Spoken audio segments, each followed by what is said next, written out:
Greetings and salutations. As ever, the magic cup of espresso will get us through another very, very busy show. Hi, everybody. I'm Russ Kane. This is Men's Radio Station, and you are tuned around the world to, I don't know what, something, the ghost of Noel Coward's inhabiting me. God only knows why. Rather uncomfortable, actually, on second thoughts. No, don't. Yeah, you're listening to Men's Radio Station, obviously The Daily Show, with me, What's Left. Now, you know him. You love him. Forget New Orleans. Forget New Amsterdam. Remember New Malden. Good afternoon. Oh, you could say something. I don't know if were you trying to. I was just giving you my best radio smile. Good afternoon. Welcome to Men's Radio. Yeah, interesting. Now then, how are you? Everything all right? Everything good? Everything marvelous? It's good. We've got lots to do on the show today, as you know. I know we've got your guest with a very important subject. We've got my producer, Mr. E, with a money-saving tip. Mr. E, what's he become Mr. E suddenly? This is Mr. E. That's his DJ name. Groovy. Oh God Almighty! Oh, Ken, whichever you prefer. I prefer Ken. Mr. E. You know, this sounds like sort of coming out of someone's bedroom. And now, talking of bedrooms, ladies and gentlemen. I don't know. Yeah, I know. I couldn't. I'm sorry. I'm sorry. I'm sorry. I'm sorry. I don't know if that was tenuous or rude. It was. Well, it's just the way my mind works. It's just the way mine works. So Lesley and I speak most days about absolutely nothing, but it's wonderful. It's very reassuring. Oh, bless you. Oh, it's very true. And I wanted, we've got the full team, the full midweek team. We are playing League Division 1. I know nothing about football. What's it called? Premier League 1. I don't know, whatever it's called. Formula 1. That'll do. Because we've got guests coming up later. And it's a really awkward subject. And I looked at it and I thought, but if we don't push the boundaries, who the hell will? We don't want anyone else to get the higher ground, unless it's the grassy knoll in my case. So I wanted Lesley along because it's an important subject. And I think Lesley will be able to add so much more than you and I, Neil. Frankly, Neil, would you be? I'm looking forward to hearing this discussed. Would you be the nicest man at Radio Jackie, and just because I don't care, that's what Neil does every morning. Could you read all these lovely messages? By all means, when you put them on the screen, I'll be happy to. Have I not? Oh, are they not on your screen? Oh, that's weird. Sir. Oh, that's weird. They're not on your screen. Oh, they're just on my screen. How does that work? Yeah. God only knows. Azadon Brown says, "Good day from New York." Liz Saul, she sounds familiar. She says, hello, boys and girl. Can I say that? Do I get arrested? Do I end up on the front page of The Sun, Lesley? No, woman. You're right. Woman. John Yates says, hello, can I even say woman? Can I say woman? I don't even know if I can say woman. You can say gender-specific person. RVB says, hello, Russ. Barry J. Allen says, good afternoon, all. And RVB, our resident horologist, is in the room as well. Hello, RVB. Look, his private love life's none of our business. If he wants to be a horologist, he can. What's it got to do with me? Clockmaker. Oh, right. That's clock with an L. With an L. Yesterday, I want to talk about with just, I know, it's desperate. Just bloody desperate. Hi, Barry. Haven't seen you for a while. Hope you're well. We always call him the Flash. And when we had all the full equipment, in other words, when Phil was doing it, and he had the little, is it called a road desk or something? I don't know who the hell cares. Oh, yeah. He could play the Flash little jingle, but we don't have that. Thinking about getting it, but why make my life? Oh, look, and just for you, Liz Saul says, hello, Lesley.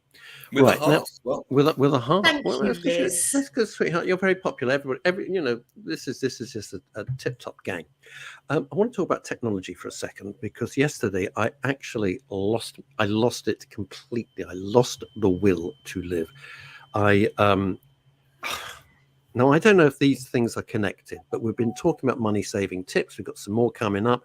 We've got some stuff which is just tailor-made for the terrible, awful times that we're preparing for and that we're going through. So, we want to be proactive. We don't want to be on the back foot.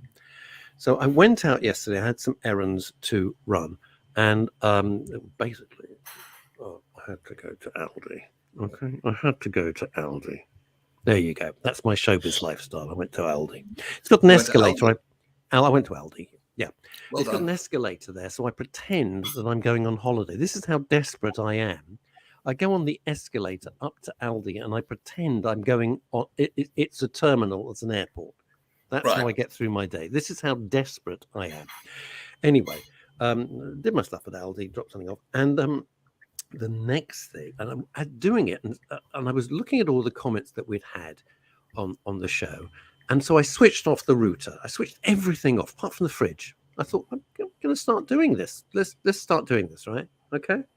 Come back, switch on. I got a million things to do, including writing the third book, and boom, no emails. Can't access emails. Microsoft won't let me in. Suddenly says it's the wrong password. It's not a password. I just click on. I mean, I don't dealing with passwords, and no OneDrive. And if OneDrive means nothing to you, it's the cloud. So that's where I save the book. You don't want to lose tens and hundreds of thousands of words. Trust me, because that would be the end of me. I spent 2 hours dicking around, screaming at my laptop. I mean, I absolutely lost my temper. I'll be completely honest with you. Anybody else resonate with this? And I finally got my emails back, but I can't get onto OneDrive. So my book is on OneDrive, but I can't access it. Thank you, Bill Gates. Fix that. So at least I got emails on my laptop. Now can't get emails on my phone because it suddenly says, "Oh no, your password's wrong." There's no password. Why does it just do this? I haven't touched anything. I went out. Have a word with Ken afterwards. I'm sure you can sort out your technical. But it's insane. This is why I just hate technology. It was so much better when we didn't have all this. Hi, Sam. Hope you're well. Hope you're well. What is this? This is spooky. I don't know what that is. Thank you, Paul, but I don't know what that means. Payment. I don't know what that is. And I'm not going to. I can't start looking at it at this particular moment, Paul. But thank you for joining the show.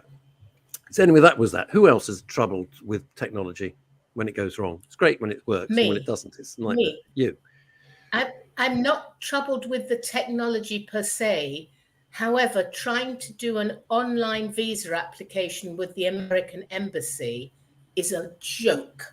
I have spent hours trying to do it, and it won't give me the link to pay the visa fee. I've emailed the embassy about 3 times now. My last one says, I really am not stupid. However, I can't find the right link. Have you tried a different browser? Oh, darling, everything. I mean, honestly, Neil, I've tried different browsers. I've even tried different laptops, iPad, the lot. I can complete everything, but it doesn't take me to the payment. So I'm waiting for them to email me back. They will. I phoned. You can't speak to anybody at the US Embassy. Oh, God forbid. God forbid. You can't speak to anybody anywhere. No, this that's is life. true. So therefore, that's my troubles, but that's all I've got that's troubling me. Because are you going? I don't wish to. No, don't ask. Maybe, yeah. Forever. No, not forever. Not forever. Can I come? I haven't been for a while. I've been for 4 or 5 years. Be my guest. Yeah, hey. Now, how we got? Yeah, you Producer can. Ken says, "Have you used only Apple products?" Is that aimed at Lesley? Not at me. I don't have any Apple products at all. Don't know. And the answer for me is no, not just Apple products. Oh, okay. And then we've got, "I'm usually the guy that helps others with their tech woes," says Facebook user, who we don't know. That means a Facebook user. Hello, they're watching this on my Espresso Bar Facebook group. Welcome everybody there. Hello. And of course, a big shout out. So we don't know, it just comes up as Facebook user. But if you identify yourself, give you a shout out. Now, talking of shout outs, my daughter is in Miami at the moment. She's not living there, she's just on holiday, right? And so they're pottering about in Miami. This as you do. All right. And so she's pottering around and she looks in the window. She goes into a shop. Oh, Dave Collison. Hi, Dave. Welcome. And she sees in the window of this shop a pair of trainers. So she sends me a photo of I saw this on pair Facebook. of trainers, right? It's a pair of trainers. I said, "Dad, guess how much?" Yeah. Right. The answer. So as a joke, or I copied the photo, put it on my Facebook page. I said, "Hey gang, guess how much these are trainers. They're in a window in Miami right now. Guess how much they are. And I don't know how many people, I was stunned how many people played along. And the answer was, are you ready? £16,500. Wow. It's a pair of trainers for £16,500. Everything that's wrong with American society in one photo. And I said, whoever got the closest, and everybody piled in. I was astounded. Anyway, the winner is, and I promised a shout out, if you loved the show Allo Allo, which I did, and you loved Mimi LeBonc, Mimi LeBonc, it's classic, isn't it? It's the fabulous Sue Hodge. So Sue Hodge, congratulations on winning absolutely nothing apart from a shout out on Men's radio station. I was pissing boo on my boosing. I wonder how many people buy those. Well, it's interesting. She took a picture out of the. She got some deal at a ridiculous hotel called the Nobu Hotel, as in Nobu. All right, get that, and it was a fantastic deal. So they weren't paying what was on the menu price because they got a deal and stuff. I don't know how they did it, but they did it right. That's my kid for you. And get a load of this. They had 4 plates of something, a couple of soft drinks, $200.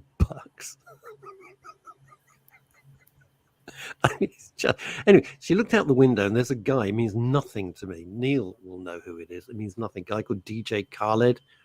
I've seen pictures of him. Oh, DJ Khaled. Yeah. DJ Khaled. His house is outside the window of where she is at the moment, right? Parked on the waterway by the house is his Lamborghini powerboat, right? These are the people who would pay and be stupid enough to pay £16,500 for a pair of stupid trainers. Bunch of idiots. Well, they were quite nice trainers, to be fair. As somebody said, I think it was the fabulous John Ryan, who does a great show on MRS, Lesley. He said, well, let's be honest, there are 2 of them. So when you think about it, 8,000 each. Just great. And they were a certain very upmarket French designer. Am I allowed to? They were Dior trainers. They're not sponsoring the show. You can say what you like. I don't care. Who knew that Dior made trainers? I think that's just, for me, a bit like all the Burberry tartan stuff. It's taken all the value off it completely. It's Burberry. I always think of Burberry as those fabulous Burberry raincoats. I got my dad's, which I keep, which I love because you can wear it and think you're Humphrey Bogart. Liz right, Saul and I've got my late mother's old Dior handbag, and I'm now thinking maybe I should sell it for £16,500. Liz Saul, at least. Neil's pal. What does this say, Neil? She says, I get Skechers trainers in the sales, and they're never more than £50. That's for 2, and last me years. Apparently. They're fantastic. I hate to give them a plug, but Skechers that's my trainer of choice. They're damn comfortable. I'm sorry, Lesley, forgive me, because it blocks out your little punim. Neil. My family immigrated to the USA 8 years ago, says Asa Don Brown. I'm very familiar with the US immigration process. Please feel free to call upon me if you have any questions. I may not have the answer, but I may have a few leads. Thank you. Oh, there you go. Oh, bless you, Asa. Thank you, darling. I'm not immigrating, though. I just want to go for a little touristy adventure to see an old friend. How old? Older than me? Technology tittage. We have some technology God knows what that is, of some sort. Neil, this is your pal. I'm handing this to you. Yeah, well, she's talking about technology tittage. I'm not quite sure what that means. I assume that means... I've never met her, but she sounds saucy. You have met her. She co-presented with you. I have met her. I did a whole show with her. I don't know what the hell I'm talking. I never met her personally. Nicely recovered. Anyway, tittage of some sort every shift. Last night it was the output software not updating timings or moving stories into bulletins in a timely fashion. Yeah. God only knows. A translation of this in English will be available probably Answers on a postcard, please. After What you this think show, titted means. I mention all the things that happened with this stupid emails and these stupid bloody passwords, all this crap, because I mean, talk about mental health. It plummeted me yesterday. I'll be absolutely open and honest with you. It absolutely plummeted me. I got so frustrated. I just switched everything off and just lay down on the sofa for a bit. I couldn't even face a phone call. It was horrible. Horrible. I got furious. Then I picked myself up, brushed myself down, and start all over again. And that's what you have to do, isn't it? Would you like a money saving tip then? Yes, I would. Let's get the tips in before our guest. I think the guest is joining it. If I can remember Okay. what's left of my brain. No. I'm going to get you on. Carry I'm going to move out the hot seat. I'm going to let producer Ken come and do this, No. and I shall do some bits on burnout as and when you have time, because I've got some. We have time after. It's rather producer pertinent, Ken. actually, and I'll just give it to you in a nutshell. So, ladies and gentlemen, here is producer Ken. Ladies and gentlemen, I can do a drum roll. Good morning, everybody. Or is it good afternoon? It is good afternoon, Mr. Evans. Right, this is a very simple money-saving tip. Instead of cooking using your oven, use your microwave. It will save you quite a bit every year. And after you use your microwave, literally unplug it, because if it's got a flashing light, it will use over £100 a year doing absolutely nothing. What? So that's, yes, I found that out the other day. My microwave is actually using energy when I never use it. Oh my Just God, I sits never there use my and microwave. I use it sucks as money. a clock. Oh my God, Yep. Ken, I use it. I'm not joking, as a clock in my kitchen. I never have it. I never use it. I don't That's microwave costing you anything. probably £130 a year. Oh my God. My oven is an oven and microwave combined, but to switch it off, I don't even know where the plug is. I think I have to go into a cupboard. More difficult. So I just did the research for things that we could physically do that were really simple. So, and the other thing that can use energy is unplugging your kettle. Just unplug it. Yes. And But why, if honestly, it's not and only using what you need. Why if it's not switched on? For some reason, they draw power. Now, the one thing I always do, producer Ken, is I switch off my TV so I don't have the little red light on. No, you're totally correct. That saves quite a bit a year. And obviously, the older your TV is, the more energy it uses. So if your TV's like my old one was 10 years old, it used about 100 watts more power, Right. just in use, than my new one that's very large. So we can save money on these things, but I better get Neil back. No, don't disappear. Don't disappear, producer Ken Evans. Okay. So just to recap, switch off your microwave until you need it. If it's got a clock on it. Yeah, which it has. Switch off your kettle. Actually, mine is always off. Yeah. I switch off my TV at the mains. Can I ask you one thing? Because I don't know the answer. And you are, people who don't know Ken and I chat a lot. And he's like a huge pal with Neil. And Ken is a technical god. He's extraordinary. I mean, he is truly amazing. And he's been so supportive behind the scenes since we hooked up with Neil. Should one switch off one's router at night, the broadband, or not? It's not going to save much money, but if you're going away, definitely unplug it. But what about if you pop into the shop? I'm not sure. No, it's not worth it. I mean, you're going to save pennies. Okay.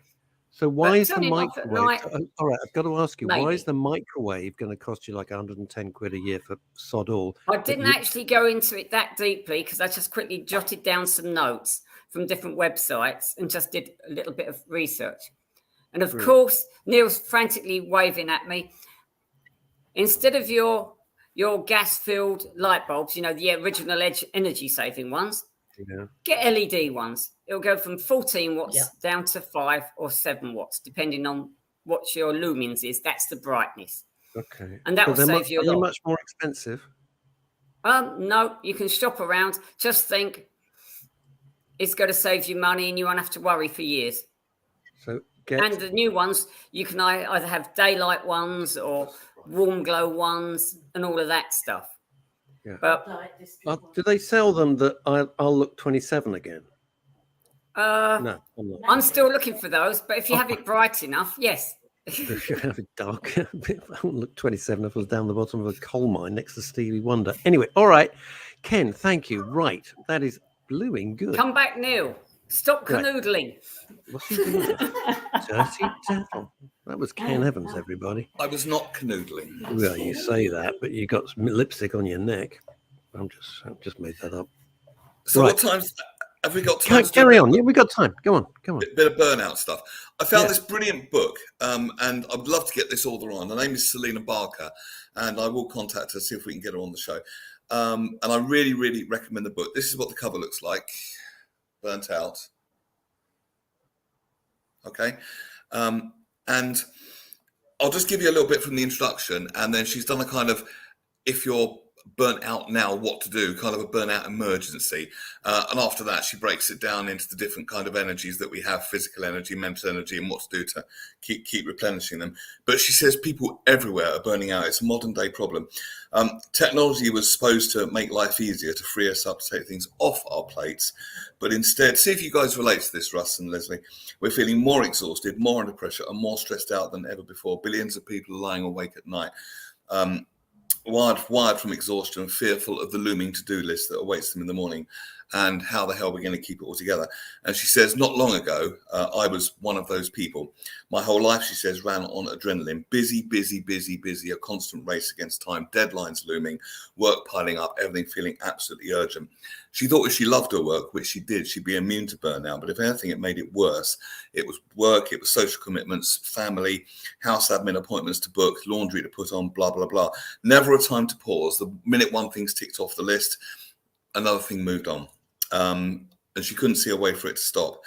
And it seemed that everyone around her was feeling the same. And then she realized that everyone, pretty much was feeling the same and feeling this burnout. And she had been for years. So she made it a kind of a mission, I suppose, to find solutions. And she also knew there were people who were doing it differently. There were people, I quote, finding a way, making money, doing things they loved, living in a way that did give them the freedom and fulfillment they wanted in life. And she went looking for them. And then she found her book and consequently found her mission, which is to put this work out there. So I'm going to forward to the Burnout SOS chapter. Okay. And this is really what to do if you're feeling burnt out. These are some of the symptoms. Feeling so physically exhausted, you can't get out of bed. Tick. Yeah. Desperately tired, but so jacked up on adrenaline, you can't get to sleep. Tick. Yeah. Yep. Emotionally raw and exhausted and find themselves tearful at the slightest thing. Tick. Okay. Sometimes losing all compassion and or caring about a career that you used to love. Tick. Yep. Cynicism, doubting what you once believed in, maybe physically ill, maybe having an accident, making dumb mistakes you wouldn't normally make, like locking yourself out your home or getting on the wrong train or something silly like that. Yeah. A loss of confidence, brain fog. These are typical symptoms. Okay. Now, these are signs. Now, what we do in this society, what we tend to do is ignore the signals that our body is giving, whispers, and then it knocks a bit loudly, and then it's a 10-ton truck falling on you. Most of us learn the 10-ton truck method. We could listen to the whispers, but what we tend to do, or what we've been conditioned to do, is to ignore it, have another coffee, drinks lots of booze late at night, whatever, and basically numb the feelings out. But those feelings are giving you a message, and if you heed the message, then you will feel a lot better. Okay, the priority now. Right now, if you are feeling this burnout, is to rest. It's as simple as that. And breathe. And know it's going to be okay. Priority right now, if you're in burnout, is sleep, rest, more sleep, relaxation, comfortable clothes, chilling the hell out, calming the nervous system. Don't try and figure stuff out. Don't try planning the future. Not right now. Just for now. Just for now. I can't. I'm going to be honest. I would love to do that, Neil. I'm sadly, and Lesley was nodding along there. I, to my horror, ticked every blooming thing that you just said. and it's very disturbing. I felt burnt out for a long time, but I can't. If I take my foot off, I know that I'm the worst victim of this, or not victim, I don't like that, culprit of this. Because if I take my foot off the gas, stuff will not get done. But And that's there's only what's me keeping your foot on but the there's gas and only keeping the me doing and it. what is and this well, according to her, I'm not necessarily saying this. I don't follow you in and watch your life, but she's done a lot of research on this, and according to her, it's that very belief that things won't get done and everything will turn to shit if you take your foot off the gas. won't. That's continuing to aggravate the problem. It's I get that, but continuing to promulgate the problem. That is the problem. The problem is the foot is too much on the gas, and people think if I don't do it, it won't get done, and my life will turn to shit. But Neil, it won't get done if I didn't do. I'm not patting myself on the back at all, right? But if I didn't arrange everything on the Daily Show, there wouldn't be a Daily Show. It's as simple as that. There's nobody else doing it. I mean, yes, there's a production team and they do the tech stuff, apart from setting it all up. But if I didn't set it all up for every show, do all the bookings, sort out the guests, do all the bits, the stuff that appears on screen, etc., it wouldn't get done. There'd be nothing. Agreed. And it's so a fair question. It's a fair question to say, and I imagine this lady has, when she's counseled people, lots of people have said this. But if she found a way of doing it and still getting everything done, could there be another way of doing it, a better way of doing it, or doing it from a more refreshed perspective, so your productivity is up rather than burnt out? And that would be my response to that. I'm not saying, go and live like a hermit on an island, not at all. But I'm saying, are there smarter solutions? Are they working smarter? Just before Lesley, I see Lesley chomping at the bit. Everyone's probably screaming at their laptop screens or their radios, going, "Delegate!" I can't. Not because I don't want to delegate. I don't have sufficient team members to delegate this to. I don't. I wish I did. I don't. That's the honest truth. What I was going to say to you, Russ, was that which you've just explained about MRS, I totally understand. But my guess is it's not the only plate you're spinning. Therefore, I think there are other plates that if you don't spin them for a while, they will fall off, but they won't break, and you can go back to them. Do you remember when Anna used to have conversations, Anna and the doc, and we would get the people who would respond by going, "Yes, but," and sweetheart, much as I love you, you are a yes, but. You know what? Sod the other plates that are spinning, do the MRS stuff, but you don't have to do everything else. You really do not have to. When I had my burnout experience, Lesley, a couple of years ago, and she's so accurate, this lady, everything seemed incredibly urgent.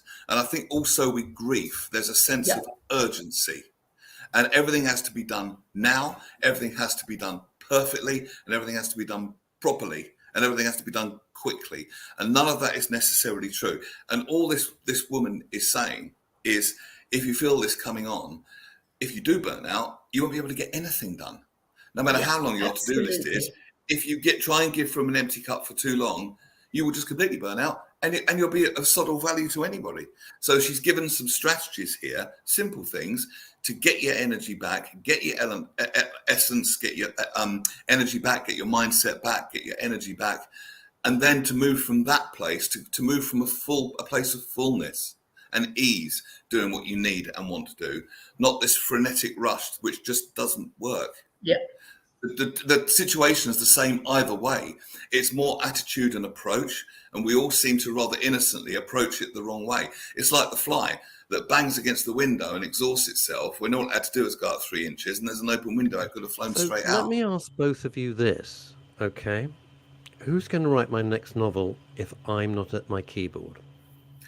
I would wager that if you were in a state of flow, which comes when you're not burnt out, you would write 10 times better than you already do, and you're a brilliant writer anyway. That's sweet of you, but you understand. But I agree with Neil totally. Don't misunderstand. It's not saying don't do anything. It's just saying approach it differently. Here is a new solution. Yeah. Yeah. One day away from the keyboard, Russ, you don't have to feel guilty. 2 days away, you don't have to feel... Azadon Brown, it's interesting you say that, Les. This isn't about me. I'm a bit embarrassed, to be honest with you. But life is about balance. It is, right? But I have a literary agent. He's been expecting the first X 10,000 word, 20,000 words minimum. Okay. It's a complicated story that I'm writing. It has to be absolutely good. It has to be great, because I'm competing amongst fantastic writers who I admire so much, the Anthony Horowitzes of the world, the Sophie Hannahs, the Janice Hallett who we had on. I mean, that's where I'll never be an Anthony Horowitz because he's a genius, but the others, that's where I want to be. That's where I want. Okay. I don't blame you, and I for. don't deny any of that. But wouldn't you, or I'm not making it all about you, wouldn't anyone rather do their tasks and fulfill their ambitions and dreams and achievements from a place of ease and flow, or from a place of struggle? Well, Russ, it's all about Russ, time, but my- it's about guys. It's about time. It's also about timing. And I'm not doing an Anna Rabin yes, but I hear what you're saying. I totally agree. And it's like watching yourself drown. I can see what's happening. I'm really aware of what's happening. But if I don't, I'm at the moment I've set myself a target at least 1,000 words a day on top of everything else. Got to. It's never going to happen. I'm years, because of COVID, Okay. which set everybody sideways, I'm years behind. Can I just come in with this? When Stephen, my colleague, and I were writing together, we would get to a stage where we would get that kind of block, and we would phone our publisher and say to him, we're going to be late, we're going to be a week late, or what have you. And that just eased it. And he was cool about it, because actually at the end of the day, the editing team took their time on things, and things were back and forth. Everything takes its time, but a couple of days late took the pressure off us. Not 3 years late. Not 3 years late. And on that note, let's bring on our special guest, which is a very, very interesting subject. Ladies and gentlemen, Natalie Silverman. Hello, Natalie. Hello, Natalie. Hi, everybody. Can you hear me all right? Yeah, I hear you Yes. Loud and perfectly clear, well Natalie. with Welcome to the show. Radio 4 clarity. Oh, good. Yes, there we are. Right, tell us all about yourself and why you are here. Well, I am a podcaster and women's health advocate, and I'm here to talk about something that isn't something normally discussed, despite affecting over 3 million women, and that is bladder leakage. So not your normal lunchtime conversation, but something that a new lifestyle survey from Contrell has found that a good 500 women over 40 have been talking about how it's has a huge impact on their world. I have personal experience and have been working with Contrell, having discovered what they have, which is from my point of view, a life-changing device, which I can tell you more about. But it's really to break the stigma, because this is sadly something that, of course, it affects men and women, but the issue with women is often described as being incontinence. And that's something that I would never associate myself as having. Whereas once I've seen the narrative change and it being described as bladder leakage, it feels a bit more accessible to talk about. And since I've been talking about it on my platform, the number of people that have got in touch going, I struggle, I suffer, I've been able to now chase my 7-year-old son or jump on a trampoline with him. Whereas previously I'd always have to say, I can't do that. So what had been a really kind of daily impact on my world and making me sad has now been lifted from the use of this device, this new medical device. So the first thing is it's not an age-related condition. Is that right? Yeah. Which I presumed it was. Yep. No, we're talking about it. Yeah, no, sadly it affects, when I'm talking about women, affects them 20s, 30s, 40s, 50s. The assumption is that it's linked to kind of childbirth, but I was affected by it a good decade ago. My son's 7. It came to the fore with me when I was like getting into shape for my wedding, and the PT I was working with was having me flip tractor tires around a field, and I was always having to have a jumper around my waist because I was embarrassed. At the end of the session, I'd be in a right mess. And the conversations that Contrell have revealed is nearly 80% of women talk about how they might laugh, sneeze, cough, and it's making them kind of duck out of social activities if they're worried about having access to a toilet. Often women will joke about it, but don't talk about it seriously, and definitely don't go and talk to their GPs about it. And GPs will say that they hear about it all the time for those people that have come forward, but they might say it right at the end of a chat, is there anything else? Well, actually, because I think we assume as well, the only way to deal with it is with surgery, which none of us really want. So why are we only really starting to hear about this now? Are there lots more advocates like you, or was it just sheer embarrassment that stopped people coming forward and discussing it? Yeah, embarrassment has been a huge factor. I mean, it's not really something very nice. It's not something that you want to talk about with your close friends, that you've Sure. peed yourself again. So that's part of it. And I think they're being data. So Contrell, who have released this survey, they have this device. It's like a U-shaped, size of your thumb sponge that is something that you would wear. It's used like a tampon, but it works totally differently. So it's a single-use item.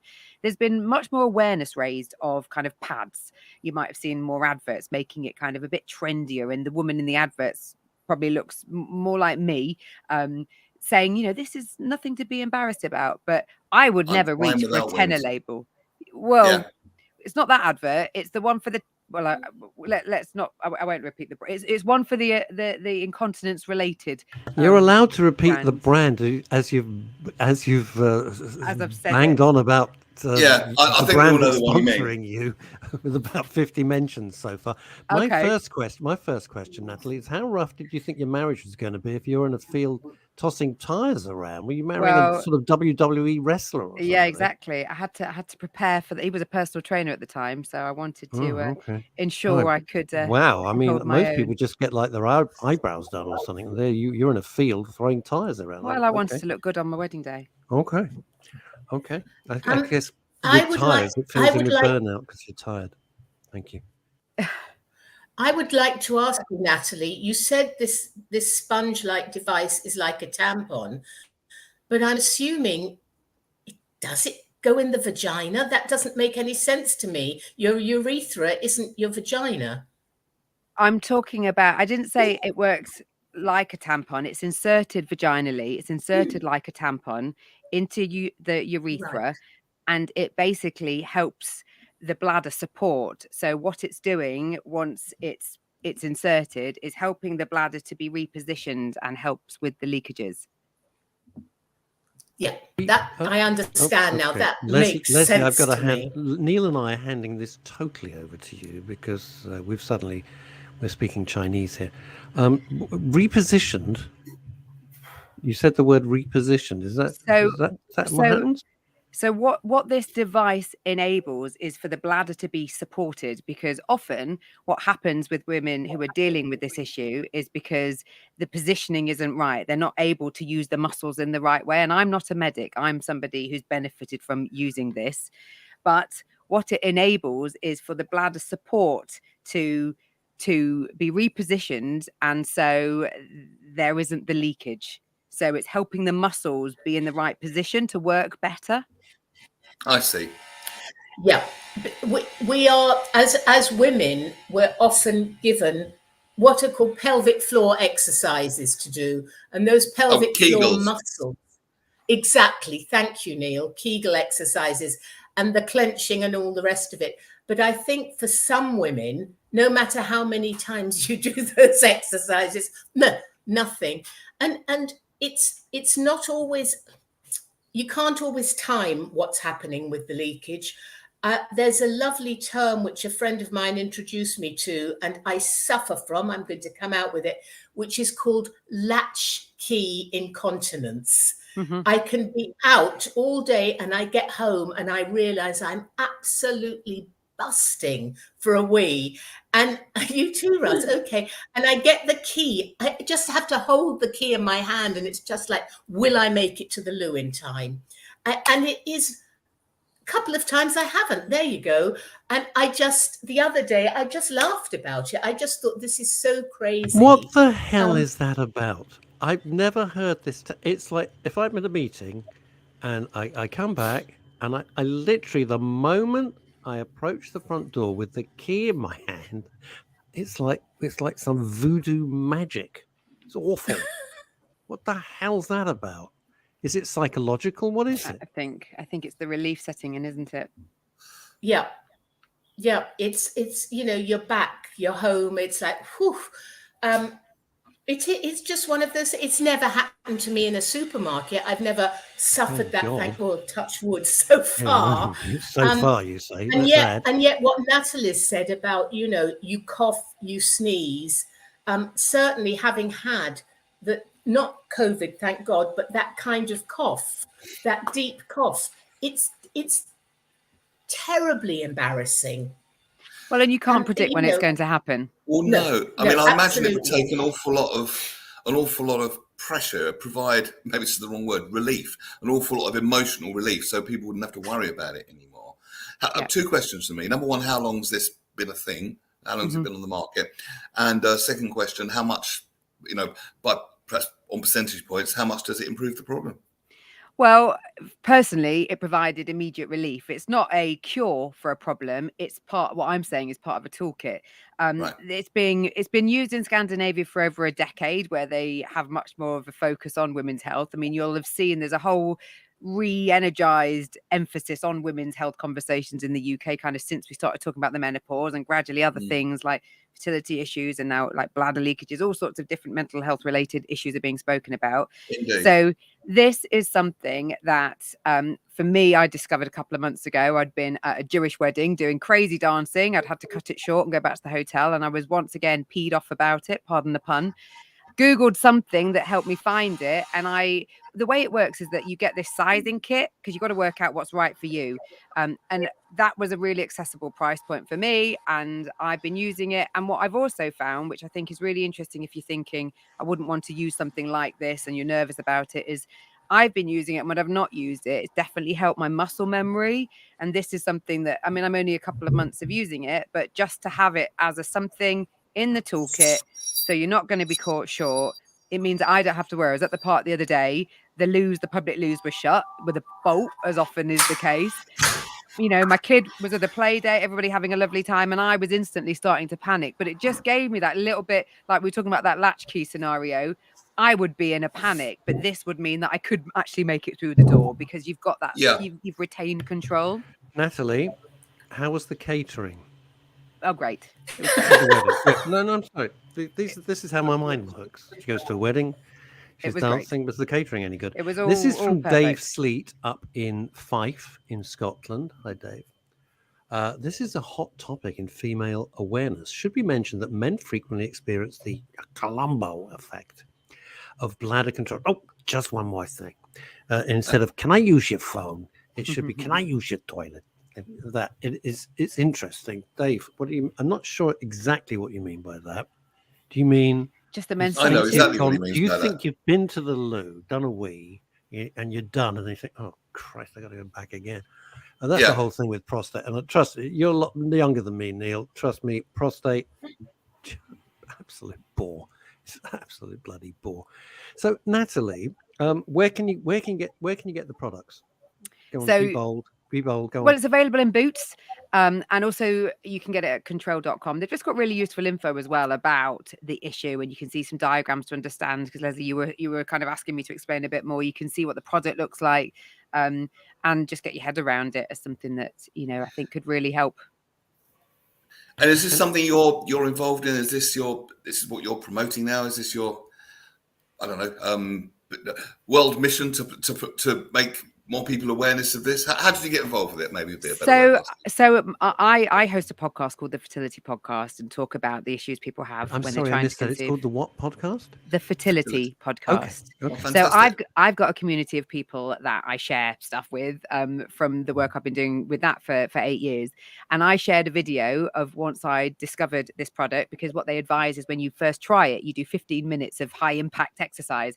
And I was so elated, having been doing jumping jacks. I went on my my son's trampoline and shared a video on my Instagram saying, oh my goodness, I think I found something that is really going to help. And the company that's Control, who I've been working with, we've started having conversations because I was so delighted. I sent them the video because they had a lovely letter in their sizing pack saying, we welcome your feedback. And I always think if a company bothers to put that in their literature saying, we want to hear from you, and I'm impressed, I gave my feedback. And so because I've now learned how reluctant people are to talk about this, and having already been talking about a taboo topic like infertility, to me, and also the reaction I'd got from my community going, what is this thing? I struggle and I don't talk about it at all. I decided to get involved a little bit more, because I think once you hear just how common it is, if you're especially a female listening to this, then maybe it will make you go and think, I don't have to keep and it buying comes pads and feeling gross. It comes down to because 50% of people who listen to men's radio are female. And mental health is across both genders, isn't it? Of course. And it certainly ties into mental health if you're constantly worried about this problem. And it seems a simple solution, and it seems strange that we're still embarrassed about things like this. It's almost, it really does, isn't it? It's how we still get sort of squeamish, and maybe it's just a British thing. I don't know. Well, I mean, for example, my partner saw the video I'd put on my Instagram and was like, oh, I didn't realize it was a constant thing. And I've been married 10 years and I'm not going to be constantly saying to him, do you know, I peed myself again? Because, I mean, I'm saying it quite openly to you now, but it's not really a topic of conversation that you want to always be having. And I think there's a real reluctance, and amongst your female friends, there's a joking element to it that, oh, I've coughed, if, you know, after a bout of hysterics, or, you know, I've peed myself a bit, but we don't really go any further. And I think also, like I said at the start, the fact that it's termed as incontinence, to me, that is maybe what I might end up having when I'm in a home in another 30 years' time. Not what I feel I've got. Hopefully with your son visiting you regularly. Exactly. That's what you want. Or maybe he's just taken me in and I'm at home. I'm not in a home. But whatever. I thought you were going to say he's taken you in and just driven away. That would be very nice. No, I don't think at he'd all. do that. No. But no, I think the narrative needs to change and make it more easy. Incontinence has, you know, for people who think, oh, I'm going on holiday. No, incontinence really does have very negative connotations. And it's interesting because when your PR people, who I know very well, were saying, you know, what about this? Do you think? I said, I think this is excellent. I think this is an absolute excellent topic. And I was chatting to Lesley about it on the phone, because that's why I wanted Lesley on as well, because other radio stations and won't give you the time. I think they shy away from it because it's not sexy. It's embarrassing, whatever embarrassing means. It's not attractive and all the other things. But these conversations need to be had. Yeah, they really do, because I mean, just by listening to this podcast, it could change somebody's life. Absolutely so. It's an embarrassing, horrible around their neck for so long. And the other thing is, of course, it really does narrow down your life, because you start to get worried about, can I go out? Yeah. Can I go to this function? Can I go to this meeting? Oh, exactly. You know, what do I wear? Because if something happens, and if there's one thing about mental health, it's a quality of life. And the last thing you want is another thing to worry about. That's, you know, and something it's like this, really interesting. in a simple way, Natalie. that's the quality of life. We don't know each other, Natalie, so forgive me for saying this, but there you said when you were doing your training with the tire in the field, which I was joking about, you wore like a sweater around your waist, because that's what I'd always do with my training. Yeah, this is, but a lot of people probably are doing this in everyday life because they're thinking, Christ, you know, this is just so embarrassing. Yeah. I was speaking to a GP who would run with a tutu initially as a joke, but then it became her security blanket. So there's so many ways in which, you know, and obviously with the pandemic and the way that sports cash has become a thing and leggings are so vibrant now, I'd always wear black. So I think the freedom that it gives is something that I want other women to know, that you don't have to restrict yourself. You don't have to cut things short. Lesley said something really, really interesting on the phone to me yesterday. When some blokes, remember what you said? Remember? After I said my little gag about the petrol station? You said, I hate it when I see some guys and they've got a little patch. Do you remember? On your trousers? Oh. Yes. Now you remember? Yes. And it's so, guys, you know, Yeah, I it do happens- remember. It happens for. Well, explain to Natalie if you'd be so kind. Well, I was asking Russ about it from a male point of view, and I said, you know, I often spot men who have a little wet patch on the front of their trousers, and I thought, is that because they're not shaking their wee off enough, or is it a bladder leakage? And we had It quite an interesting. comes back to what Dave said. It's the Columbo thing. Yeah, just one. I mean, I understand with the prostate thing, that I understand completely.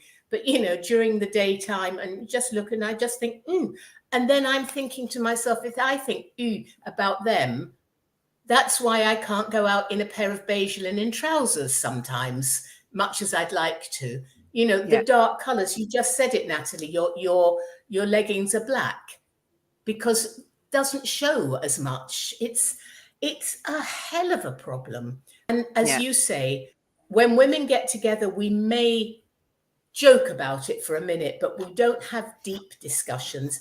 And the pregnancy, you know, having had kids or not, makes no odds at all. I haven't had kids, but I suffer from it. I've got friends who've had kids who don't suffer from it. Menopause certainly affects it. Yeah. And also being overweight and excessive caffeine can have an impact. So there are lifestyle changes that can affect it. And there's medication that can be used, but that can often cause side effects. There's sanitary pads, as we've discussed, but this is another addition to this toolkit. So, wearing this tool, are you confident that you could wear anything and go out and throw tires around? Well, that's not bad, is it?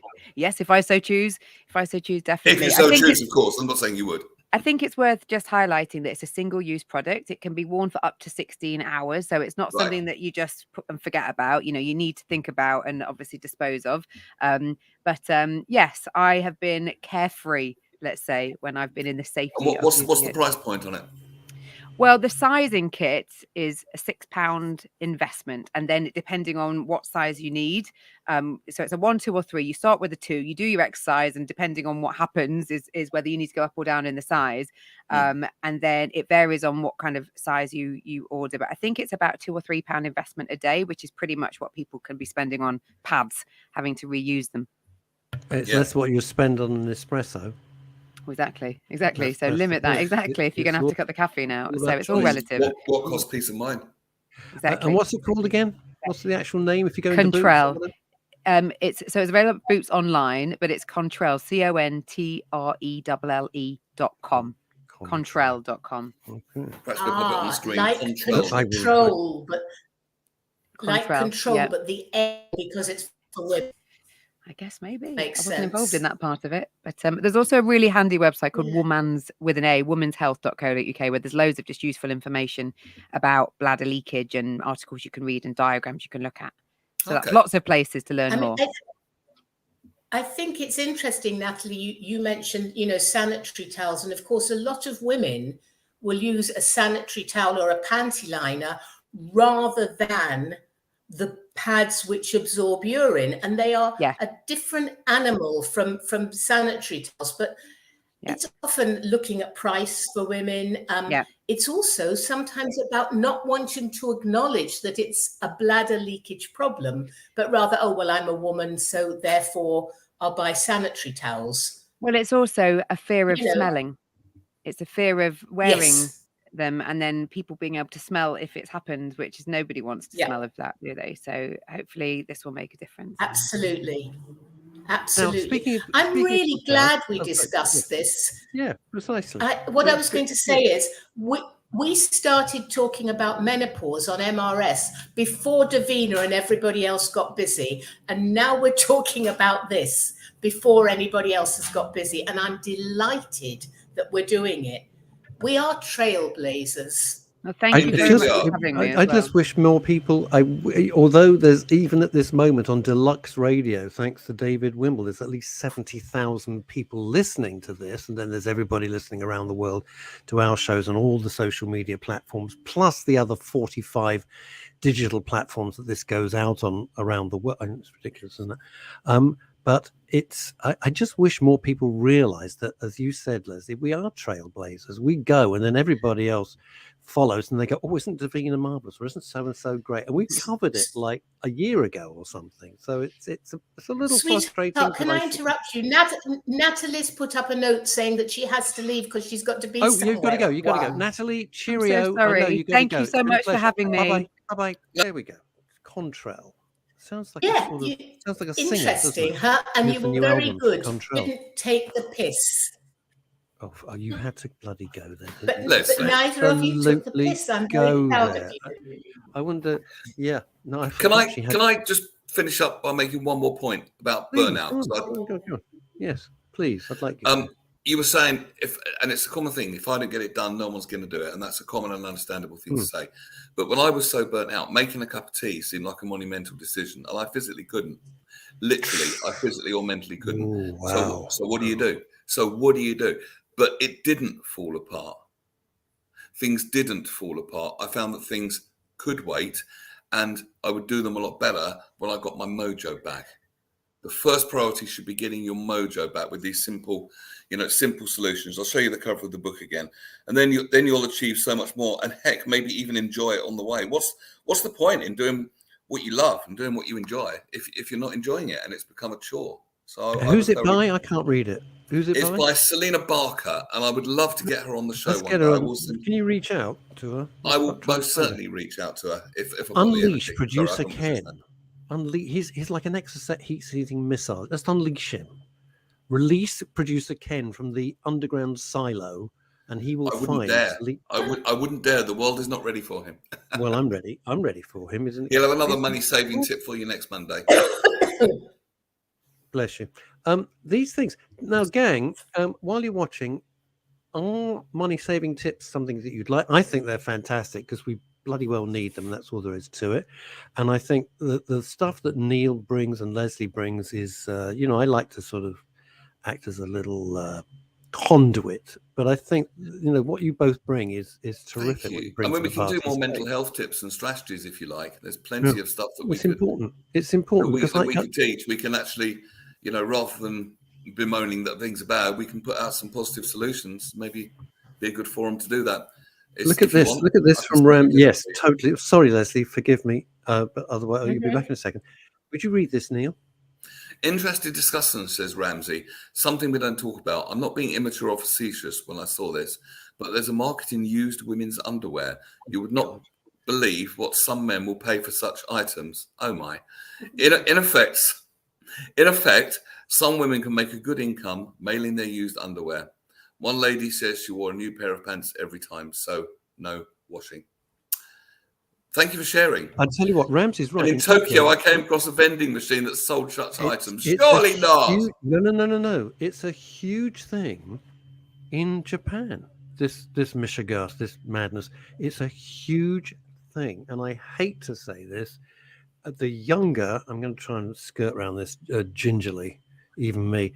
The younger the girl, the more they will pay for the. What the hell's wrong with these people? Jesus Christ, I don't get it. But there are. Ramsey's not being serious. I've seen documentaries. No, I believe him. It's not quite the ethos of the discussion we're having here. But no, hardly. But it's like, wow. Well, we talk about mental health. Some people will say, well, it's a fetish. Okay, it's fine. Other people will say, I think you're mentally ill, my friend, and you need some bloody help. Are they doing any harm? I don't know. It's a whole other discussion. I find it I find it revolting. Not disgusting. It's revolting. But what the hell? But I would say it's fetishistic, and if it's doing nobody any harm, fine. But the trouble is, there will always be somebody who is having to provide the goods, if you like, who may be in a position where they don't want to, but it's the only way to earn money. So there's exploitation going on. Indeed. It comes down to the C word, the big C word, consent, doesn't it? Yeah, absolutely. Yeah, but some of these people have like very busy sites offering, God, I really don't even want to go there, to be perfectly honest. Because, darling, there are a lot of...